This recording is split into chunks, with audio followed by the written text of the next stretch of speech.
Hello, today I am being joined by Robert Stahl, who is the founder and inventor of the Fertility Conception Cup and new conception gel. Welcome.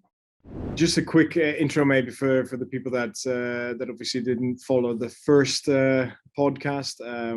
I'm Rob. I'm the founder of Fertility, but also father of two. With the first child, we actually struggled a lot to become pregnant, so that was a motivation to get into this business and try to solve that problem for a lot of other people.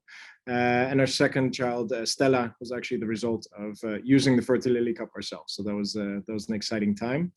And Fertility has now been around for about 2 years on the market, and we've been working in the business for about 4 years.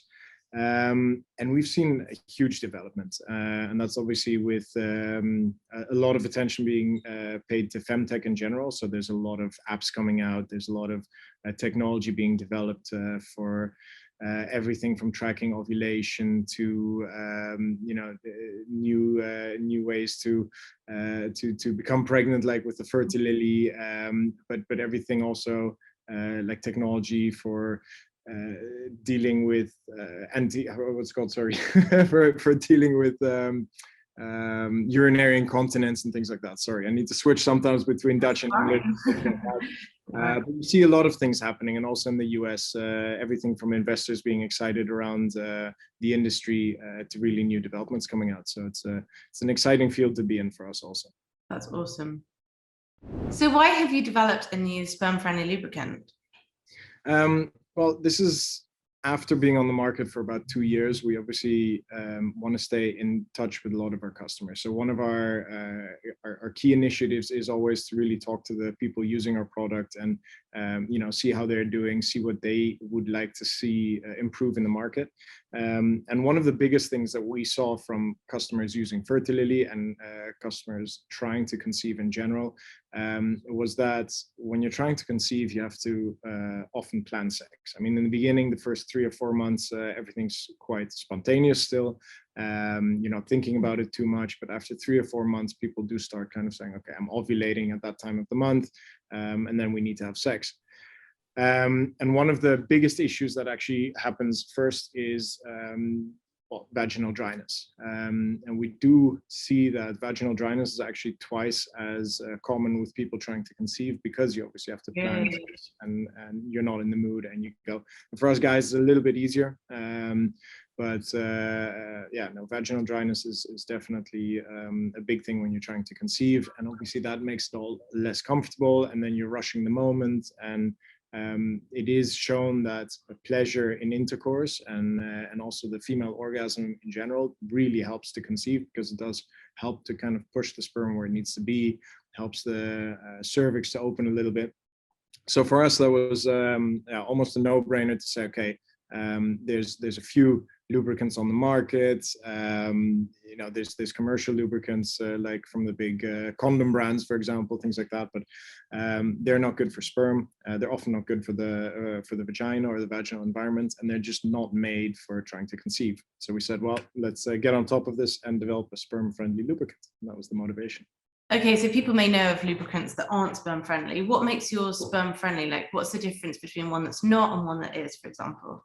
Yeah. So for example, a lot of lubricants, which are just sexual pleasure lubricants, they will have, for example, silicone in them, or glycerin, for example, to help the sperm, or sorry, to help the reduce the friction.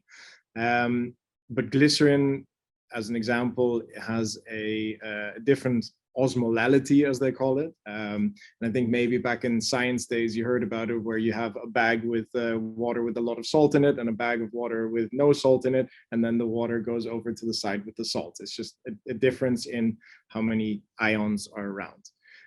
Sperm has very specific osmolality, and it's around 330. But if you look at a normal lubricant, it'll have an osmolality of like 3000. And what does that mean is that the water content from the sperm is actually going to flow into the lubricant, and that can kill the sperm. So just one of those very simple things. The other thing is that our sperm-friendly lubricants, when we developed it, we wanted it to be isotonic. And again, what does isotonic means? It just means there's the right amount of ions in it and salts in it and things like that. So just make sure that it's the same environment as the sperm or the ejaculate would be, or the fertile fluids that are around generally. So what we did is we had to look at what does sperm look like and what does cervical mucus look like, and we actually tried to mimic that as much as possible in developing our sperm-friendly lubricant.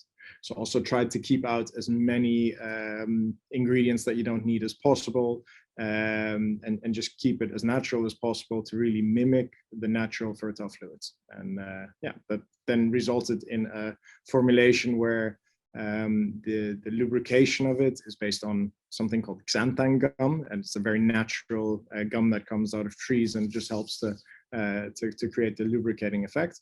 And in the end, we tested the lubricants with a laboratory in the US, which is FDA approved to check sperm friendliness. And there you check that it's friendly for sperm. You put it in contact actually with an embryo to make sure that there's no strange effects on the embryo or something like that. And those are all the safety studies that you then have to do to make sure everything's safe for the sperm and the egg, and of course the vaginal environment itself. It's new to the market. What sets the fertility conception gel apart from others that people may have heard of or found? Well, one of the biggest things is really that we did take sperm and cervical mucus as our inspiration in that, and I think one of the biggest things is also looking at how we use a preservative in the product. So some other products that you might find on the market could have, for example, parabens in them. And parabens is a quite harsh preservatives, as it were. And there's also a lot of media around, don't use parabens in skin creams and stuff like that. Our thinking behind it was, if you don't want to use parabens in skin creams, why are you going to put them in a sperm-friendly lubricant, for example? So we really approached it from that side, which made it a bit more difficult for us, because if you use parabens, it's known that it's going to help to conserve the formula and keep it good over years and years and years. So we made it a bit more difficult for ourselves, and it took longer to develop. But we ended up using as natural ingredients as possible, really to make sure that it's as sperm-friendly as possible. The other thing that we really stood behind is just using a tube. And that's also inspired by the more sexual pleasure lubricants, which often come in a tube or a pump. And a lot of other, say, sperm-friendly lubricants that might be on the market are in these kind of applicators or one-use devices. And that seems handy in a way, but we had a chat with a lot of our customers and consumers, and they said, well, there's already kind of the moment that you're building up to, and you're already having to plan sex and everything, and then if you have to go to the bathroom and use one of these applicators and put it in, and it just becomes very, very plastic and very planned. And so we really decided to stay away from that medical aspect of trying to conceive, and really just have a tube with a top and have a lubricant that comes out. And this lubricant you can apply, to the penis or the labia, really from the outside, and works perfectly as a lubricant, the way that also pleasure lubricant would work. So I personally used a lubricant to try and conceive naturally before we were diagnosed with our issues, and it did have an applicator, and I totally agree with what your consumer said about that, because it was just another layer of having to interfere and try something. Yeah. So I think what you've decided to do is great. Thank you. What have people been saying about the gel so far? I know from our readers at Fertility Help Hub that they love the conception cup and everyone wants to try it. As we know, everyone in the US wants to try it as well. What's the feedback been so far about the gel? So far, really good. We've been testing it, especially in Holland right now. We just launched in the UK, so I'm going to be really excited to see what comes from there. Yeah, people really like that it's quite fluid, actually. So it's a bit more fluid than you would consider like one of these thicker gels that comes out of a pump, and that makes it seem very natural. So again, it's got the consistency of cervical mucus, and cervical mucus is quite thin on its own. So they really like the consistency of it. They like that it has, you know, the good gliding properties. So there they've really said, look, you know, it's not too sticky. When you have a silicone-based lubricant, it really feels like a kind of a thick, fatty type lubricant. So this one's really light. And just feels almost as if it were sperm or fertile fluids, or just the normal fluids that would be around anyway. Does it interfere with sex? Can you feel it? Does it, for the man, for example, does it feel different? No, it doesn't have any tingling effects or anything like that, because all those things would interfere with sperm also. So it's, I mean, what you do feel is obviously the lubrication factor. So when you put it on, it feels a little bit cold because it's coming out of the tube. Yeah. But for the rest, it really feels, you know, as if you know, you're a bit more aroused than you were before. So it does just add that factor to it. Yeah, for the rest, it has a bit of a rosy smell. I can ask about the smell. Yeah, it's not a perfume that we added, because again, we try to keep everything out that's not supposed to be in there. But the preservative that we found is actually a natural preservative which comes out of roses. So we managed to keep it really on the natural level, but thereby it has kind of the smell of roses, which you know, a lot of people really like that. That's nice. Very nice. And can the gel be used with the conception cup? How do they work together? Or perhaps they don't need to work together? Yeah. Definitely it can be used with a conception cup. Usually it'll be at slightly different time points, because obviously you would use the conception gel before intercourse to get into the mood and help with lubrication, and especially with penetration. I think that's kind of the point where where most people need it and would use it. And then obviously after intercourse, after ejaculation, you would insert the cup. Having said that, we do have a lot of people that have used them together. So people that say, you know, still haven't gotten completely in the mood and still feel that they could use a little extra lubrication. Again, because it's completely sperm friendly, you can use it together with the cup, maybe to facilitate insertion of the cup just at that moment and help to use it. So yeah, they work together, they're compatible, you can use them together. And I believe there's even a nice deal to buy them together at a discount nowadays. So absolutely. Yeah. Well, on Fertility Help Hub, people can get 15% off with the code HUBBUNDLE through your website. So I'll obviously link that up if people want to check it out. And in terms of the lubricant, I can't remember if you mentioned this earlier, but does it help sperm swim and reach the cervix as well as making everything a bit more lubricated? Yeah, what we really went for is not interfering too much with the sperm at all. We really brought it out there to say, you know, we're going to support the sperm, but not add anything to say, you know, increase the speed or bring them to a certain point, because that's what Fertility with the Fertility cup already does. Really, that brings all the sperm where it needs to be. And again, we've now had a clinical study where we showed just using the cup increases your chances of 48%. So again, what we wanted to do with a conception gel is just create that friendly environment that cervical mucus also does. Having said that, there's fructose in the gel also. And the reason why we added fructose is because sperm actually uses fructose and glucose. They're both types of sugars to swim. That doesn't mean that the sperm now is swimming faster or something like that, but it has all the ingredients and all the nutrients that it would need to be able to swim. So if there is a kind of situation where there's too little sugar around, then by us providing a little bit more fructose, it does help them kind of have that basis to really be able to swim and move forwards. Could you tell us a bit more about the trials that have been done? Because obviously, did you say 48% increase in success rates of conceiving naturally? That's amazing. So tell us about those trials and what happened. Yeah, sure. So for the Fertility cup, there's a number of trials that have been done. So in general, conception cups are known to be able to deliver more sperm to the cervix. So it's been studied quite a lot that just pushing a cup in after intercourse, you're actually physically moving the sperm up. And that already increases the amount of sperm that swims into the cervix by 3 times, so 300%. And that's great. So up to now, that was all that was really known. And we actually now did a clinical study to see what effect does that have on the chances of conception.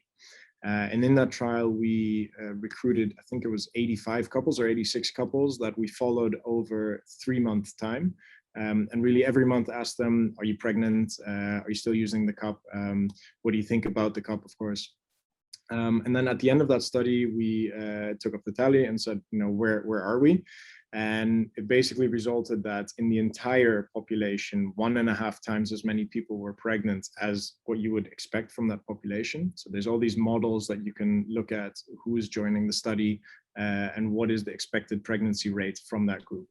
And the result we had was 1.5 times higher than the expectation from that group, which is, again, statistically significant with the scientific thing called the P0.05, which just means it's statistically significant with a 95.5% confidence interval. So that's really good. And we especially saw that with couples that have been trying to conceive for 12 months or longer, the chances of conception are obviously lower. You've been trying for a long time, so there's a big chance that there's something wrong or something going on, and you might need to go see a fertility clinic. But with that group, I think about half the patients that we had in the study were trying to conceive for longer than 12 months. With that group, we saw 2.8 times as many pregnancies as you would expect. So especially with that group that have been trying for a long time, it seems that a lot of times the reason for not becoming pregnant is unknown. So there might be some factor of very low vaginal pH, or maybe the sperm just isn't able to swim through the vaginal tract. It's being deposited in the wrong place. But there's something happening that by physically inserting the cup and pushing it up, it's a huge difference for those people that have been trying for a long time. So as I said, full population, a very good result, but especially people that have been trying for a long time, just a phenomenal result also for those people. Mm-hmm. I was going to say, for people with unexplained infertility, do you see sometimes there can be a result there, whether they've gone to clinic stage or not? Yeah, and really the way that we're seeing this result is for anyone trying, there's a 1.5 times as high chance. So what we're seeing and what we're hearing a lot from our customers is that there's a lot of people that are starting to try a little later than they would have wanted, especially now with COVID having been locked down for 1.5 years. A lot of people delayed their TTC journey. And now it's coming also a time where they say, look, I'd like to try to conceive, but I want it to happen quicker. And in the first year that you're trying to conceive, you can't go to a fertility clinic because they first tell you, okay, you're gonna have to try for 1 year before you come to these clinics. And that's also where the Fertility Cup is really gonna help to just increase your chances every time, because you can use it for 6 months. So you buy 1 cup, you use it for 6 months, you can clean it in between. So it's basically for those 6 months, every time you try to conceive, it increases your chances of conception. And that's something that also fertility clinics can't do. You have to go every time for the treatment, and every time it costs you a few thousand pounds to do those treatments. And so again, we see a lot of people trying the cup in the stages before they go to the fertility clinics. And what we're seeing more and more is that when you're under treatment at a fertility clinic, for example, having ovulation induction with Clomid or some other hormone, which helps to create a viable egg, then usually they send you home to have intercourse. When they see in an echo that there's a good and healthy egg, send you home to have intercourse. What we're seeing more and more is that people actually then also use the conception cup, because it just increases your chances. You've done so much to have that 1 egg, that then increases the chances of conceiving with that egg. So yeah, we're seeing everything, kind of everyone using it more and more, which is good. Well, it's affordable and it doesn't harm anything, so why not, right? Exactly, yeah. What are the common questions you get from people who use your, new gel and cup? Well, there's one question we definitely get for the gel a lot, so for the cup a lot, which is quite interesting, and it has to do a little bit with fluids and the gel. So I guess it covers both parts. I'm just going to open this cup so I can show it a little bit better. Nice noise for everybody. What you have with the cup when you use it, so you have intercourse, and then you take the cup, you flip it inside out, and then you insert it vaginally, and then you pull on the tail to plop it back, and then you leave it there with the sperm kind of inside for 20 to 60 minutes, and then you pull it out. And what surprises a lot of people is that there's quite a lot of liquid in the cup still. And so a lot of people think, hey, with the kind of small vacuum that this creates, I just pulled all the sperm out, which seems like a bad thing. Yeah. But actually, the ejaculate is only 2 to 5% sperm cells. So the rest has to come out together with, the cervical mucus, arousal fluids that have been building up. Obviously, when you put in the cup, it's like a plug, so things do build up there. And then when you pull it out, it's obviously the liquid from the ejaculate, where hopefully the sperm will have swum through already. But that's what happens in the 20 to 60 minutes. But there's always going to be liquid in there, so don't be scared that that's the sperm that you're then pulling out. You can't pull anything out of the uterus. So once it's swum in there after 20 to 60 minutes, you can pull it out, but there will be some liquid left in. Awesome. Thanks for explaining that, because I probably would have thought that too. So it's good to know that. Yeah. It's that, and then I think one of the other advices for the cup is do practice a little bit. I think everyone in their anatomy is a little bit different. So we've heard people that like to insert the cup with one finger inside. I've heard people prefer to insert it like this so that they have a little bit more control, so the cup doesn't flip over. And the same is when you're at the top by the cervix, to flip the cup back. Some people just pull on the tail and the cup flips. And some people say, okay, no, after inserting it with my fingers, I do need to keep the cup in place with one finger while I pull on the stem and pull it back. So it's a little bit, because everyone's a little bit different, we can obviously just say the advice of how we think it should be used, but I think everybody needs to figure it out a little bit, what works best for them. What about washing it? For washing it, there's the fertile days during a cycle. It's usually 5-6 fertile days, and in those days we say just use it when you have intercourse, whether you have intercourse every day or every second day. When it's right for you, then use the cup. But in those days and between those days, you can just wash it with warm water and just make sure that there's some holes here, that the cup doesn't pull a vacuum. Just make sure you wash those out well, just with warm water. There's no soap needed. And after those fertile days, so when you go into the rest of your cycle, you can wash it out, and then you can actually boil it in a pot of water, and then store it in the cotton bag that's the cup is provided with. I was going to say, it comes with a pretty little bag, doesn't it? So you can store it in your knicker drawer, wherever you want to put it. Yeah. So, cool. And a little bit discreet, so not everybody knows what you're doing. And yeah. Put it in there, and then that's all that you would see on the nightstand. Awesome. He knows what's going on. Thanks, Rob. And so for anyone who wants to buy it in the UK and some areas of Europe, then there are codes. You can get 15% off if you want to buy both products with the code Hub Bundle, and then 7.5% off for both the conception cup and the gel separately with codes Hub Gel and Hub Cup. So I'll put all those links into this so people can check it out. Thank you, Eloise. Always nice to chat, and always some great discounts you have for everyone. Lovely to chat. Thanks, Rob.